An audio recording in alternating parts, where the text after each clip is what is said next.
بسم اللہ الرحمن الرحیم اعوذ باللہ من الشیطان الرجیم بسم اللہ الرحمن الرحیم صلی اللہ علی رسولہ الکریم وآلہ الاطیبین الاطہرین المعصومین السلام علیکم ورحمۃ اللہ وبرکاتہ۔ طلاب کرام عزیز، کیسے ہیں؟ امید کرتے ہیں آپ خیر و عافیت سے ہوں گے۔ دروس فی علم الاصول حلقہ ثالثہ کا سبق نمبر 252 آغاز کر رہے ہیں، جس میں عنوان کرا دیا گیا کتاب کی عبارت با الشک فی البقاء سے لے کر والقضیۃ الثانیۃ ہی ان زمان المتیقن سے لے کر متیقن تک۔ تو عزیز، ہماری بحث چل رہی تھی ارکان استصحاب کے بارے میں، جو کہ 4 تھے۔ ان میں سے پہلے رکن کے بارے میں تفصیل بیان ہو گئی۔ اب آج کے درس میں جس بات کو بیان کیا جائے گا وہ ہے استصحاب کے رکن دوم کی وضاحت۔ آئیے اس کی تفصیل پڑھتے ہیں۔ با یعنی نمبر 2 رکن استصحاب کا ہے الشک فی البقاء، بقا کے اندر شک ہو۔ غور فرمائیے گا، یعنی جس کے ہونے کے بارے میں یقین تھا صبح کو کہ میرا لباس پاک ہے، اب اسی لباس کے بارے میں ہمیں شک ہو رہا ہے کہ پاک ہے یا نہیں ہے شام کو۔ یہ شک شام کو ہو رہا ہے، یعنی جس چیز کے بارے میں حالت سابقہ کے بارے میں یقین تھا کہ وہ ہے، اب اس کے باقی ہونے کے بارے میں شک ہے کہ وہ باقی بھی ہے یا نہیں ہے۔ وَالشَّكُّ فِي الْبَقَاءِ هُوَ الرُّكْنُ الثَّانِي، شک در بقا یعنی حالت سابقہ کے باقی ہونے میں، کہ میرا لباس صبح کو جو پاک تھا اب بھی پاک ہے یا نہیں، یہ رکن دوم۔ وَذَلِكَ لِأَخْذِهِ فِي لِسَانِ أَدِلَّةِ الْاسْتصحاب۔ ایک یہ ہے کہ اب اس شک در بقا کا معیار آپ کہاں سے لیتے ہیں؟ فرض ایک طریقہ ہے روایات، فرماتے اس کو ہم عکس کرتے ہیں، چونکہ یہ چیز آئی ہے شک در بقا یہ اس حساب کی ادلہ کے اندر، یعنی ادلہ حساب کے اندر جو ہے وہ شک، کہ وہ شخص نے کہا مجھے شک ہو رہا ہے کہ اب میرا لباس پاک ہے یا نہیں، جب میں نے پاک دیا تھا کافر ذمہ کو، اب مجھے شک ہو رہا ہے کہ میں اس کو دھو لوں یا نہ دھو لوں، پاک رہا یا نہیں رہا۔ تو امام علیہ السلام نے فرمایا کہ نہیں، پاک، یہ آپ کو اس کو دھونے کی ضرورت نہیں ہے۔ نمبر 2، یعنی ایک شک در بقا کا معیار کیا ہے، ہم کہاں سے عکس کرتے ہیں؟ ادلہ استصحاب سے۔ دوسرا ہے ادلہ استصحاب کی ضرورت ہمیں نہیں پڑتی، بلکہ کہتے ہیں کہ جو ہے اس میں حکم ظاہری جو ہے اس کا قوام شک ہے، شک کے ذریعے سے۔ وقت یقال، یہ دوسرا یہ کہ ان رکنیتہ ضروریتن، شک در بقا کا رکن ہونا، رکنیتہ کی ضمیر جاری ہے، شک در بقا کا یہ بدیہی ہے، بدیہی ہے یعنی بلا حاجت الی اخذ فی لسان الادلہ، یعنی ضروری نہیں کہ ہم اس کو ادلہ کی زبان میں آئے ہوئے لفظ سے عکس کریں، یعنی اس کے معیار کو، اس کے منبع کو ضروری نہیں ہم روایات جانیں۔ کیوں؟ لأن الاستصحاب حکم ظاہری، استصحاب کیا حکم ظاہری ہے، یعنی حکم ظاہری مطلب یعنی جب مکلف کو مقام عمل میں حکم واقعی کا پتہ نہیں ہوتا تو پھر جو حالت سابقہ ہے اسی کا استصحاب کرتا ہے۔ والحکم ظاہری متقوم بشک، اچھا حکم ظاہری کی بنیاد شک کے ذریعے سے، یعنی شک جہاں پہ ہے وہاں پہ جعل حکم ظاہری ہوتا ہے۔ فَإِنْ فُرِضَ الشَّكُّ فِي الْحُدُوثِ، اب فرض کرتے ہیں بقا میں نہیں، اب اگر آپ شک در بقا کو فرض نہیں کرتے بلکہ شک در حدوث کو فرض کرتے ہیں، جبکہ پہلا رکن تھا کیا؟ یقین بالحدوث ہو، اب کیا ہے؟ شک در حدوث ہو تو کان مورد قاعدۃ الیقین، تو یہ قاعدہ یقین کا محل ہو جائے گا۔ فلا بد، تو ضروری ہے اذن اس صورت میں من فرض شک فی البقاء، ہم ضروری ہے کہ اس مقام میں شک در بقا کو فرض کریں۔ ولیکن سیظہر ان رکنیت شک فی البقاء بعنوان ہی لہا آثار اضافیت، لیکن عنقریب ظاہر ہوگا کہ شک در بقا کا رکن استصحاب ہونا اس لحاظ سے کہ یہ شک اس رکنیت کے لیے، اس شک در بقا کے عنوان کے ساتھ اس رکنیت کے لیے کچھ آثار نسبی ہیں، وہ آثار نسبی جو لا تثبت بالبرہان المذکور ہے، برہان مذکور کے ذریعے سے وہ ثابت نہیں ہوتے، بل بعقد فی لسان الادلت، بلکہ اس لحاظ سے ثابت ہوتے ہیں کہ یہ شک در بقا زبان روایات میں آیا ہے، زبان عدل استصحاب میں آیا ہے، فانتظر، آپ اس بات کا انتظار کریں۔ اس کے بعد فرماتے ہیں وتتفرع علی رکنیت الشک فی البقاء قضیتان، اب ہم اگر فرض کر لیتے ہیں کہ شک در بقا رکن استصحاب ہے تو اس پر دو قضیے، دو مراقبات ہمارے سامنے آتے ہیں، دو یعنی نتائج، دو فروعات سامنے آتے ہیں، ان میں سے پہلی فرق کو آج میں بیان کیا جائے آج کے درس میں، دوسری کو بعد والے درس میں بیان کیا جائے گا۔ الاولا، پہلی فرق کیا ہے؟ وہ یہ ہے کہ یہ نتیجہ نکلتا ہے کہ ان الاستصحاب لا یجری فی الفرد المردد، مصداق غیر معین میں لا علی التعیین مصداق کے اندر استصحاب جاری نہیں ہوگا، اس کا ایک نتیجہ یہ ہے۔ اب وہ بیان کرتے ہیں کہ فرد مردد سے ہماری کیا مراد ہے، ونقصد بالفرد المردد حالت القسم الثانی من استصحاب الکلی، استصحاب کلی کے آپ جانتے ہیں کلی کے استصحاب کلی کے تین مراحل، کلی قسم اول، قسم دوم، قسم سوم، یہ تو فرماتے ہیں کہ ہماری فرد مردد سے مراد ہماری استصحاب کلی کی دوسری قسم مراد ہے، دوسری صورت مراد ہے، اور کون سی دوسری صورت؟ جس کے لیے مثال وہ بیان کرتے ہیں، کما اذا علمنا بوجود جامع الانسان فی المسجد، مثلا ہمیں پتا ہے کہ فلاں مسجد میں انسان کا قدر متعین، یعنی کوئی انسان ہے، لیکن یہ پتا اچھا یہ انسان پھر وہ ہوا، اور یہ جامع انسان، قدر متعین انسان مردد معین نہیں ہے، بین زید و خالد،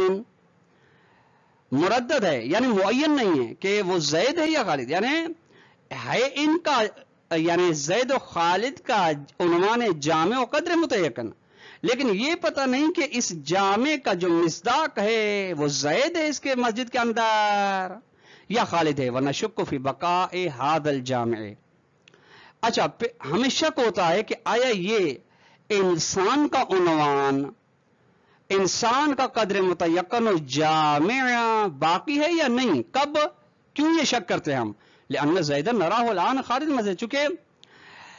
ہم نے ابھی زید کو مسجد کے باہر دیکھا، اب مسجد کے جب باہر دیکھا تو اب ہمیں شک ہوتا ہے کہ زید تو باہر چلا گیا مسجد سے، اب یہ انسان کا عنوان جو دو افراد غیر معین پر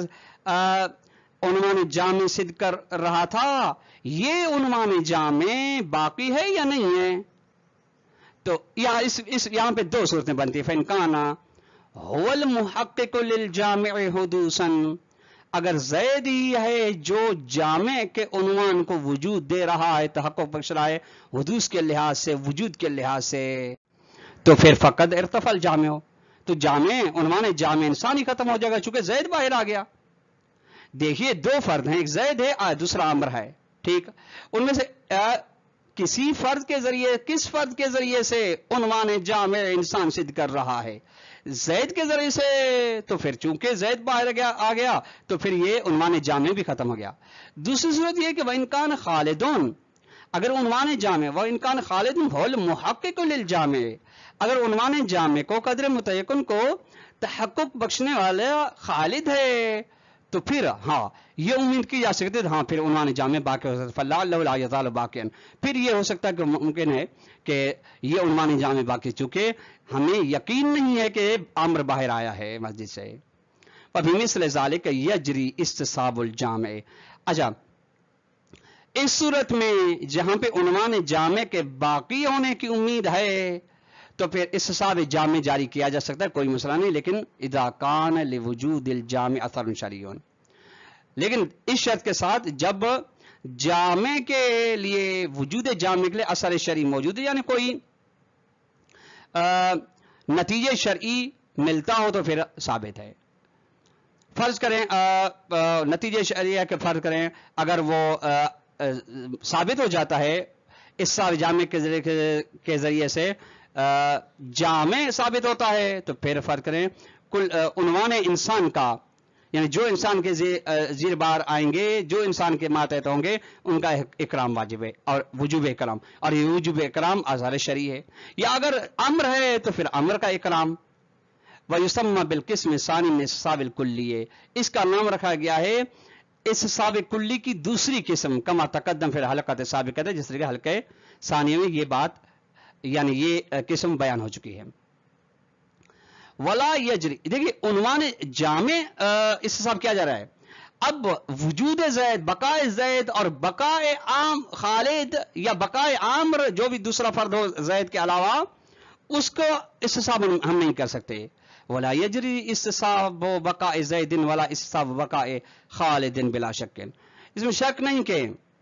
زید کے باقی ہونے کا بھی استصحاب جاری نہیں ہوگا اور خالد کے باقی ہونے کا بھی استصحاب جاری نہیں ہوگا ولکن قد یقال لیکن کبھی کبھی کہا جاتا ہے کہ ان الآثار الشرعیۃ اذا كانت مترتبة على وجود الافراد بعض لوگ کہتے ہیں کہ آثار شرعی موقوف ہوتے ہیں ہمیشہ افراد کے وجود پر بما ہی افراد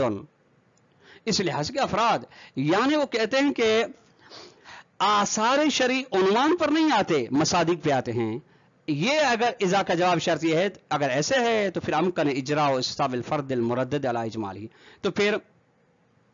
بطور اجمال ہم فرد مردد فرد غیر معین کو استصحاب کر سکتے ہیں کوئی مسئلہ نہیں مطلب بیانیہ بین نشیر الی واقع الشخص الذي دخل المسجد یعنی ہم پھر اشارہ کریں گے عنوان جامع کے ذریعے سے اس شخص کی حقیقت کی جانب اس معین شخص کی جانب جو مسجد کے اندر داخل ہوا ہے نقل ہو ہم یوں کہیں گے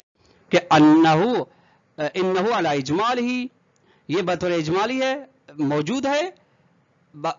انہو علی اجمالی اجمال کی بنا میں یشک فی خروجی من المسجد ہے اب شک کیا یعنی داخل تو ہوا یہ ہم جانتے ہیں اب شک ہے اس کے خارج ہونے میں کہ آئے مسجد سے خارج ہو آئے یا نہیں یقین ہے اس کے باقی ہونے میں جانے میں اندر داخل ہونے میں تو فیستصحب ہو استصحاب کیا جائے گا اس کے داخل ہونے کو استصحاب کیا جائے گا شہید صدر فرماتے ولکن صحیح ان ھذا الاستصحاب لا محصل له کہ اس استصحاب کا کوئی نتیجہ نہیں ہے کیوں لاننا حینما نلحظ الافراد بعناوینها التفصیلیہ کیونکہ جب ہم افراد کو ان کے عنوان تفصیلی کے ذریعے سے ہم لحاظ کرتے ہیں دیکھتے ہیں تو لا نجد شکن فی البقاء الی کل تقدیم تو ہمارے پاس کوئی شک کی گنجائش نہیں رہتی ان کے باقی ہونے میں اذ چونکہ لا یحتمل بقاء زید بحذف الفرد چونکہ جب زید داخل ہوا ہے تو بقاء زید کا احتمال نہیں دیا جا سکتا معاف کیجیے گا جب زید خارج ہوا ہے تو پھر اس کے باقی ہونے کا احتمال نہیں دیا جا سکتا وَإِذَا لَاحَظْنَاهَا اگر ہم عناوین تفصیلی کا لحاظ کرتے ہیں یا افراد کا لحاظ کرتے ہیں بعنوان اجمالیین لاحظناها کی ضمیر افراد کی ضمیر وہ عنوان اجمالی کیا ہے وہ عنوان انسان ہے یعنی عنوان انسان کے ذریعے سے ہم ان کو دیکھتے ہیں الذی کون سا انسان دخل فی المسجد جو مسجد میں داخل ہوا تو پھر شک کو فی البقاء ثابت تو شک در بقاء انسان یا عنوان جامع پھر باقی رہے گا یعنی وہ پھر رکن دوم باقی ہے فَإِنْ أُرِيدَ بِاسْتِصْحَابِ الْفَرْدِ الْمُرَدَّدِ اب یہ جو بیان کیا گیا کہ پہلا نتیجہ کہ فرد مردد کے اندر استصحاب جاری نہیں ہو سکے گا اگر فرد مردد کو استصحاب کرنے سے ارادہ یہ کیا جائے کہ اس بات بقاء الفرد کہ آپ فرد کے باقی ہونے کو ثابت کریں بے عنوان تفصیلی اس کے فرد کے تفصیلی عنوان کے ذریعے سے تو فمتاز یہ نہیں ہو سکتا مشکل ہے کیوں اذ لعل شاید هذا الفرد یہ فرد وہ زید ہو وزید لا شک فی بقائی اور زید کے باقی ہونے میں تو کوئی شک نہیں اچھا جب زید کے باقی ہونے میں کوئی شک نہیں تو فیکون رکن ثانی مختلن تو رکن ثانی جو شک در بقا ہے وہ ہوگا ہی نہیں کیونکہ زید کے باقی ہونے میں یقین ہے شک تو نہیں ہے جب شک نہیں ہے تو رکن دوم نہیں ہے ایک اگر یہ کب ہے جب آپ فرد مردد سے بقائے فرد کو عنوان تفصیلی کے ذریعے سے ثابت کرنے کو ارادہ کرتے ہیں لیکن وہ رعید بھی اگر ارادہ کیا جائے فرد مردد کے اس حساب سے کس چیز کا اثبات فقاء الفرد بعنوان الاجمالی، فرد کے باقی ہونے کا ارادہ کرتے ہیں لیکن عنوان اجمالی یعنی عنوان انسان کے ذریعے سے، تو فرقن ثانی محفوظ، ہاں پھر شک در بقا والا رکن باقی ہے، ولکن الرابع غیر متوفر، لیکن جو چوتھا رکن ہے جو آنے والا ہے یعنی اثر شرعی اثر عملی وہ موجود نہیں ہوگا. کیوں؟ لأن اثر شرعی غیر مترتب بحسب الفرد علی العنوان الاجمالی، چکے اثر شرعی کا تعلق فرد کے ساتھ ہوتا ہے، مصداق کے ساتھ ہوتا ہے، جزئی حقیقی کے ساتھ ہوتا ہے، عنوان کلی کے ساتھ نہیں ہوتا. بل علال عناوین تفصیلی للافراد، بلکہ افراد کے جو عنوان تفصیلی ہیں یعنی ان کے ذاتی جو تشخصات ہیں ان پر آثار مترتب ہوتے ہیں، مفاہیم پر کلیات پر آثار شرعی مترتب نہیں ہوتے. ومن ہنا آخر میں فرماتے یہیں سے نعرف، ہم یہ جان سکتے ہیں کہ ان عدم جریان استصحاب الفرد المردد، یہ جو کہا گیا کہ فرد مردد کا استصحاب ہم جاری نہیں کر سکتے، یہ جاری نہ ہونا من نتائج رکنیت شک فی البقاء الثابتۃ بظہور الدلیل، الثابتۃ صفت رکنیت ہے، یہ نتیجہ ہے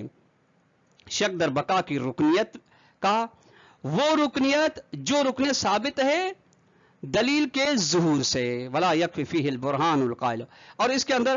وہ برہان بھی کافی نہیں جو کہتا ہے کہ بان الحکم ظاہری متقوم بشک، کہ حکم ظاہری کا قوام شک کے ذریعے سے. کیوں یہ کافی نہیں ہے؟ اذ لا یابہ العقل، چونکہ عقل انکار نہیں کرتی اس بات سے کہ ان تعبد الشارع، کہ آپ شارع کے بات کے آپ پابند رہیں، کہ معاف کیجیے گا اس بات سے انکار نہیں کرتا، منع نہیں کرتی ہے کہ شارع ہمیں پابند بدا بے بقاء الفرد الواقعی، فرد حقیقی کے باقی ہونے کے بارے میں احتمال قطعنا بخروج، ہمیں جبکہ دوسری جانب سے ہمیں یہ ہے کہ یقین ہے، یہ اس احتمال کے ساتھ ہے کہ وہ فرد واقعی خارج ہوا، لیکن ہمیں اس فرد کی بقا کے بارے میں اگر شارع پابند بنا رہا ہے تو اس میں کوئی حرج نہیں ہے. تو اللہ وکرام عزیز، آج کا درس ہم نے اختتام کو پہنچا. السلام علیکم ورحمۃ اللہ وبرکاتہ.